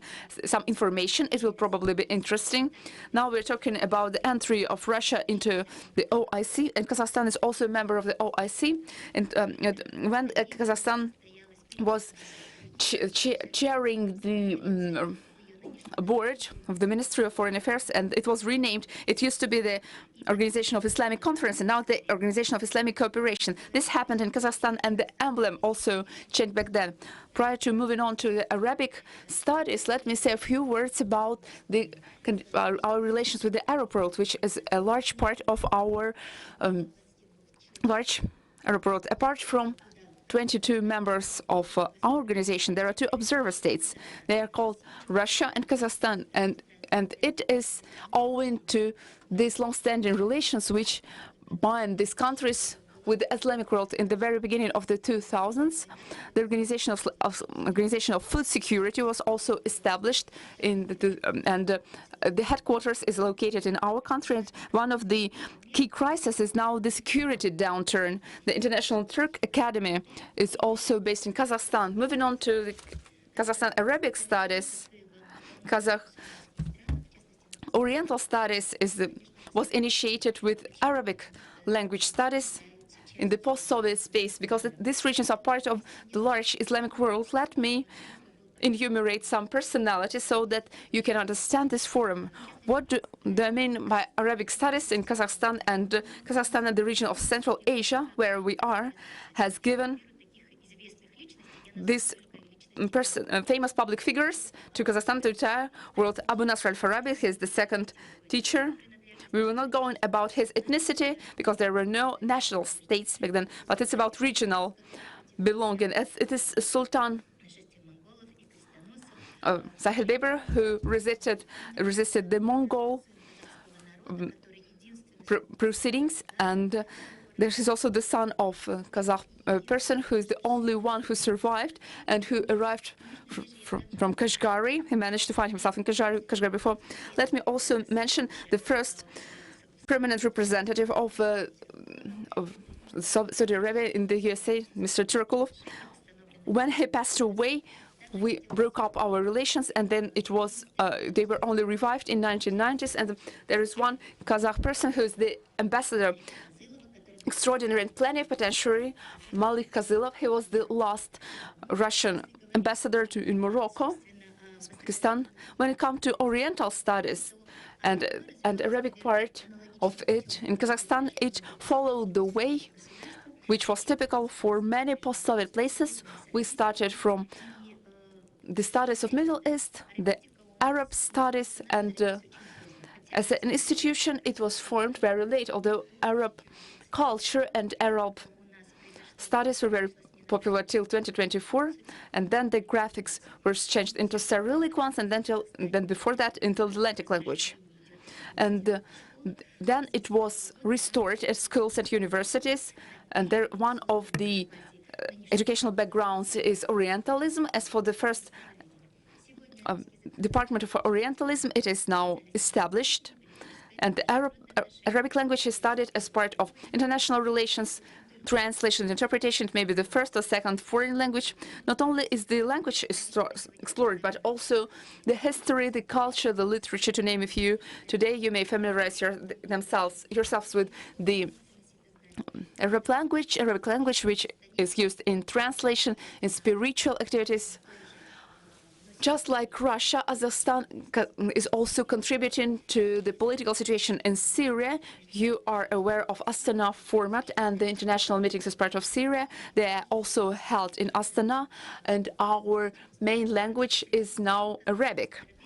As for the accomplishments of Kazakhstan Arabic studies, the Kazakh Arabic dictionary was translated, it was released, and then it was translated based on Baranova dictionary, and then it was replenished with 200,000 new words. Mr. Canary has been mentioned multiple times, and I presented one book last time, this dictionary. Since we're talking about mobility, we transfer the interests of those who are studying to the Far East. We have a lot of students at the Chinese and Korean department and the Japanese department, but the Arabic language studies are now jeopardized due to the situation. And we have a lot of students in our groups. There are 16 to 20 students, which deteriorates the quality of education. Neither we have unified manuals and textbooks. We also lack Arabic simultaneous interpreters. I've discussed that with the students of this department. Maybe Kazan will be a pioneer and a leader in terms of simultaneous Arabic languages, and we lack them in the post-Soviet space. That we have some autodidactic persons. Timirhan, I would like to congratulate all of us from on the establishment of the Center of Abay. He is a famous Kazakh philosopher and poet. I would also like to thank Kazan Federal University for cooperation, which is truly long-standing, starting from the establishment of the university. The Kazakh students got their education here. You have approximately 630 Kazakh students, and when it comes to 40,000 foreign students, 600 of them, or more than 600,000 of them, are from Kazakhstan. We are actively cooperating with the Institute of International Relations and with the Oriental Department and the Islam Studies Department headed by Naila. Our cooperation is very active in terms of personal relations and professional links. I delivered online lectures. It's the second time I'm in Kazan. I arrive in Kazan. Thank you, Dr. Mohammed, for your cooperation, the activities which you arrange in Russia, in Kazan, and in Kazakhstan. And thank you for making an input to popularizing the Kazakh culture and the language. We're very happy to listen to our colleague from Ural. I recently released the manual, which reflects the history of global and local Orientalism. And we know that it's one of the young schools, but it is keeping pace with its development, and it is laudable. We had a meeting in Moscow. We also discussed that in Eurasia during the conference dedicated to the Arabic studies. We have some colleagues from Uzbekistan, from Pakistan. Here are the agencies with which Kazakhstan is cooperating. That's where we made friends and got acquainted with our partners. I wish all the good for Kazan Federal University. And let me also highlight that in 1974, one of Kazakh Khans became the honorary member of the Scientific Council of the university. And the first president of Tatarstan turned to our first ex-president, and he awarded him with the copy of this certificate of this university. That's the links and ties we had. Please have superb stay in this historic site called the city of Kazan, and thank you for your kind attention. Thank you. Hopefully I have not exceeded the time limit. Samal, hopefully I pronounce it correctly. My program is in English, that's why I'm guided by it.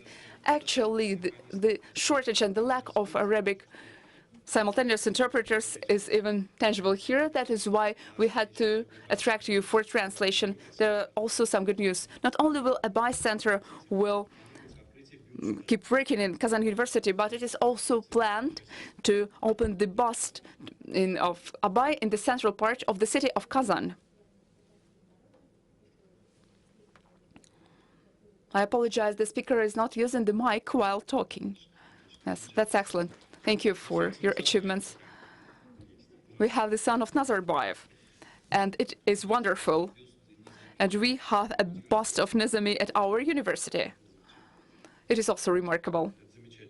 It is splendid. And now we're moving forward. We are now finalizing our session. Last but not least, it will be our interesting speech. We have listened to the experience and practices and cases of academic and scientific mobility from our professors and teachers and academicians, and we have a vivid example, a case of organizing mobility. Let me give the floor to the first advisor to the Ministry of Foreign Affairs of the Republic of Chad, Safia Ahmad Ibrahim. She studied in Russia, and she is now perfectly working in the Republic of Chad. And let me give the floor to you, and it will be our final talk, but maybe it will be one of the most interesting ones. Thank you. The floor is yours.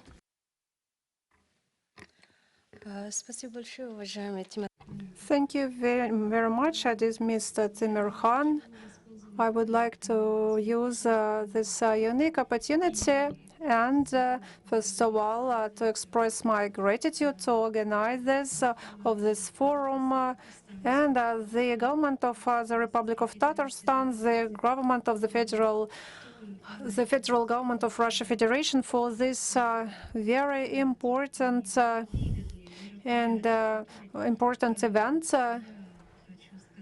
And I would like to say that this forum actually gave me an opportunity to be a speaker and sit among such distinguished colleagues, professors, rectors, and so on. I'm at the very start of my career, so talking about my experience, probably it can't be possibly compared to the unique experience of other panelists.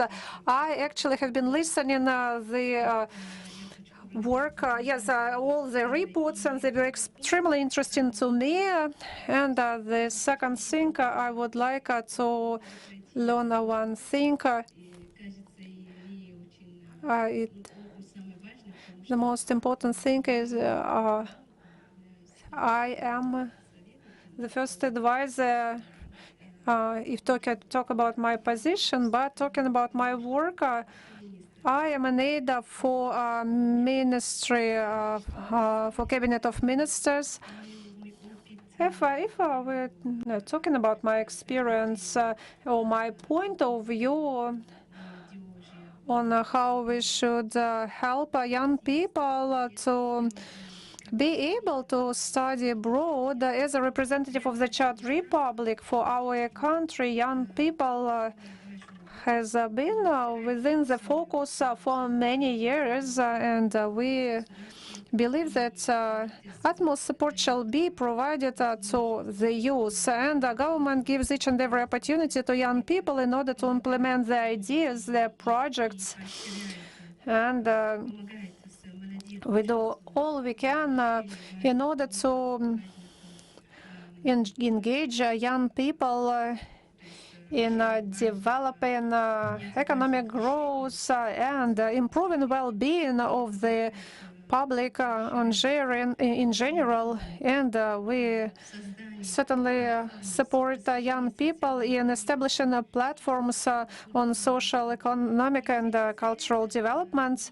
And in that regard, we had an honor to also collaborate with some postgraduates of Russian federations, and we established the Russian House in the Republic of Chad, the Russian Cultural House. Our center is the very first Russian center established in our country.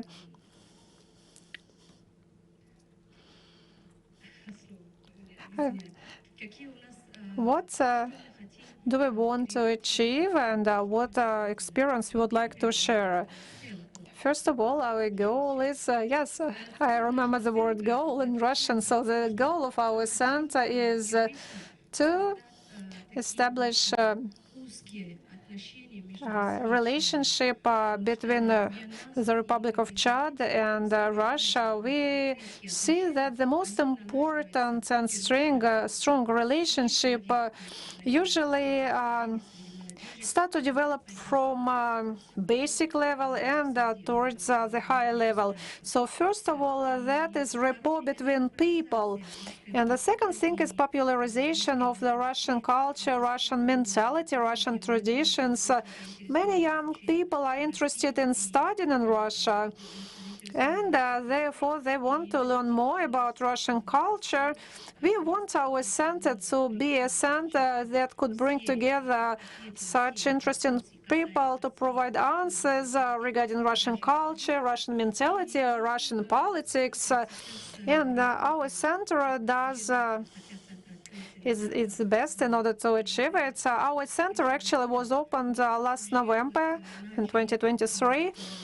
But within this months, we have started collaboration in many fields, in particular in the field of education. So we started to launch the students from Chad, those who had no chance to study in Russia yet. So we gave them an opportunity to study Russian. We help them to get a quota, but certainly it is absolutely beneficial to start learning language in advance to understand what countries they are going to. So we share our knowledge, our experience about Russian culture, Russian mentality, and we also collaborate with entrepreneurs, those who want to develop a business and collaboration with Russian companies. So we also have a project called the Club of the Russian Language.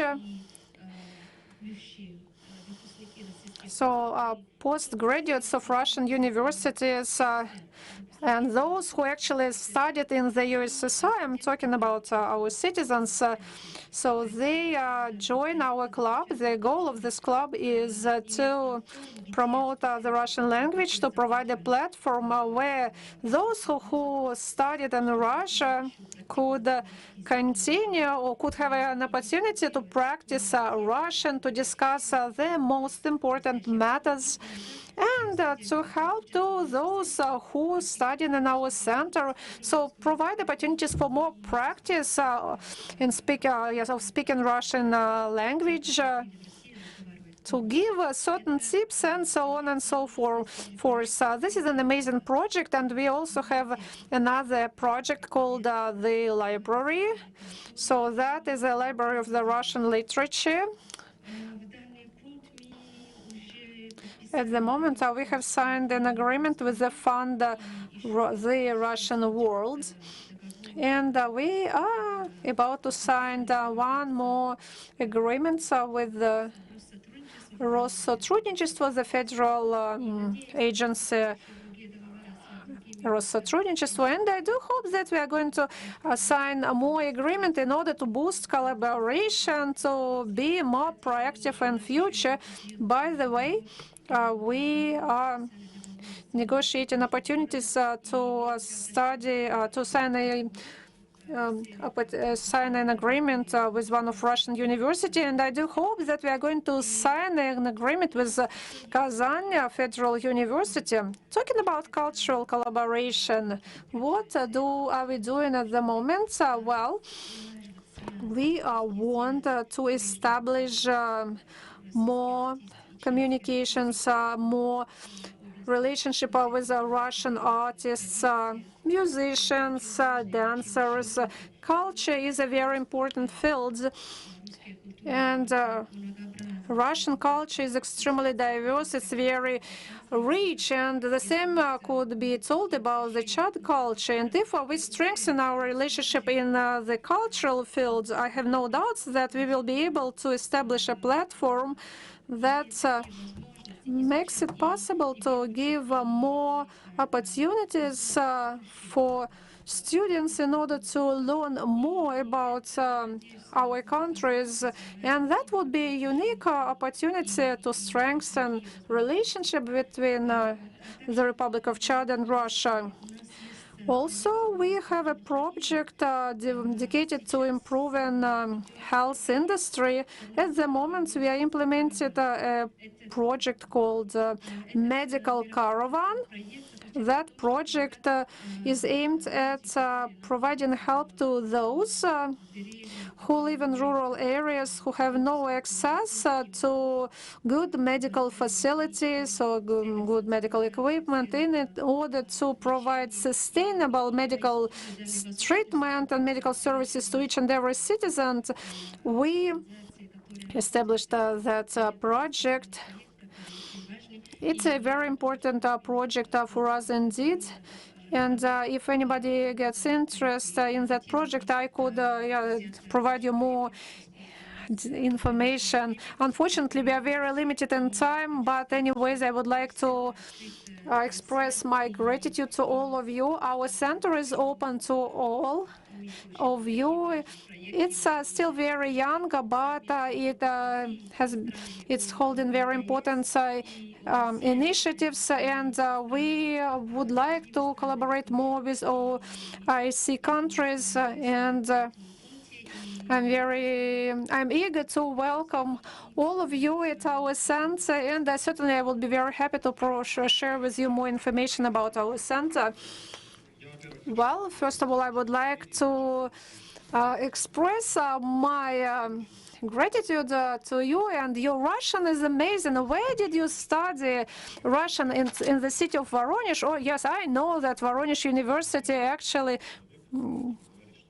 yes, has a very strong training program of Russian language. Indeed, we have a very strong school there. Thank you very much for your outstanding work. Thank you very much for promoting Russian culture, promoting Russia, promoting Russian language. We're certainly going to provide you utmost support. Should you need any help, do not hesitate to get in touch with me, with the Federal University. What you do is absolutely stunning. Dear colleagues, we have a rector of University of Baku, and if you do not mind, I would like to give floor to Anar Vanagiv. The floor is yours. Thank you very much for being with us today. Please address our audience. Well, thank you very much. I'm very happy to greet all of you. I will be speaking English. I represent Slavic University. Baku Slavic University is the major center of Russian studies and Slavic studies, not only in Azerbaijan, in generally in South Caucasia, and we are the center of excellence of language learning. And I think I'm really very grateful that today I'm here, and very grateful that Mr. Moderator gave me this opportunity to present my university. And this platform is really very important to get together, to share experiences and start new horizons for new collaborations. And one of those collaborations I'd like to mention was launched today between the Baku Slavic University and the Kazan Federal University. This morning we established the Center of Russian Testing, International Russian Testing Center at the Baku Slavic University. And with the help of our partners from Kazan University, now we are going to be one of the internationalized centers for the Russian as a foreign language. And I think this is one of the best examples of how to start collaborate between each other, among each other, and also like to say that we are talking about the mobility and all these issues. And Baku Slavic University has really very good relations with different universities in Russian Federation, and also with the Ufa, Ural University and other universities that are present here. And I believe that different type of projects, including the summer schools and the different mobility programs, are going to help for the development of relations, academic and scientific relations between two universities.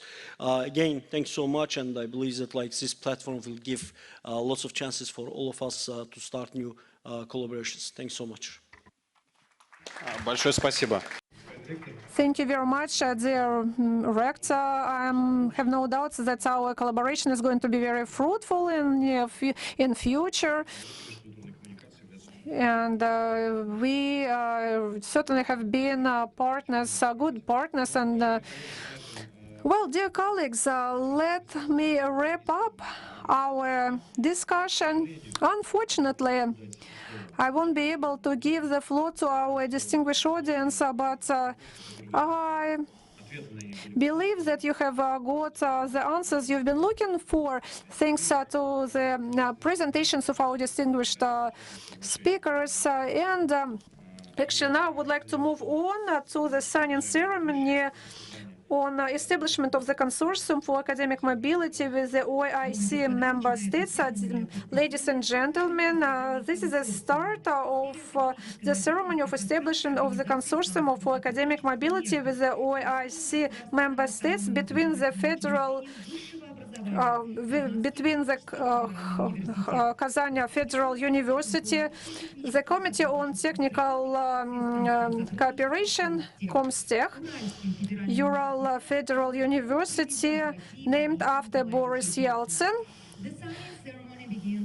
Agreement on establishment of the consortium in the field of academic mobility with the countries of the Organization of Islamic Cooperation between Federal State Autonomous Educational Institution of Higher Education Kazan-Volga Region Federal University, Ministerial Standing Committee for Scientific and Technical Cooperation of the Organization of Islamic Cooperation Countries ComStech, Ural Federal University, named after the first president of Russia Борис Ельцин.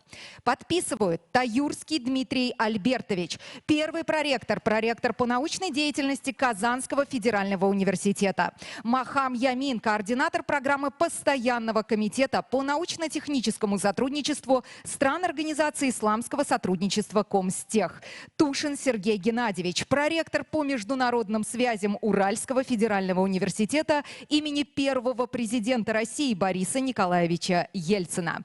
Signed by Dmitry Tayursky, first Vice Rector of Research, Kazan-Volga Region Federal University. Maham Yamin, Program Coordinator of the Ministerial Standing Committee for Scientific and Technical Cooperation of the Organization of Islamic Cooperation ComStech. Sergei Tushin, Vice Rector for International Relations at Ural Federal University, named after the first president of Russia, Boris Nikolaevich Yeltsin.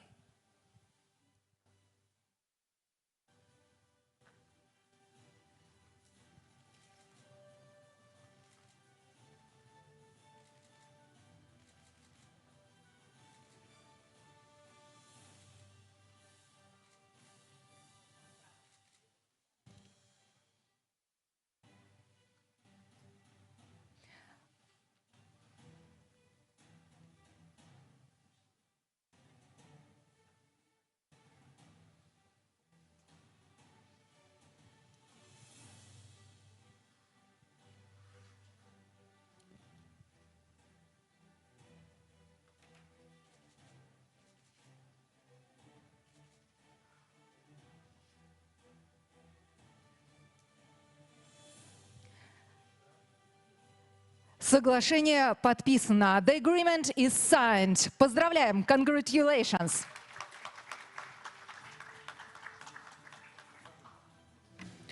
Спасибо. Большое спасибо, уважаемые коллеги, уважаемые друзья. На этом мы завершаем наше сегодняшнее секционное заседание.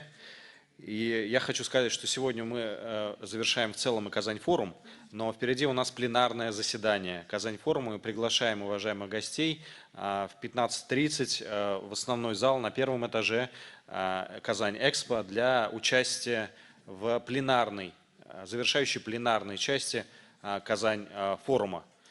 Большое спасибо, уважаемые коллеги, за участие.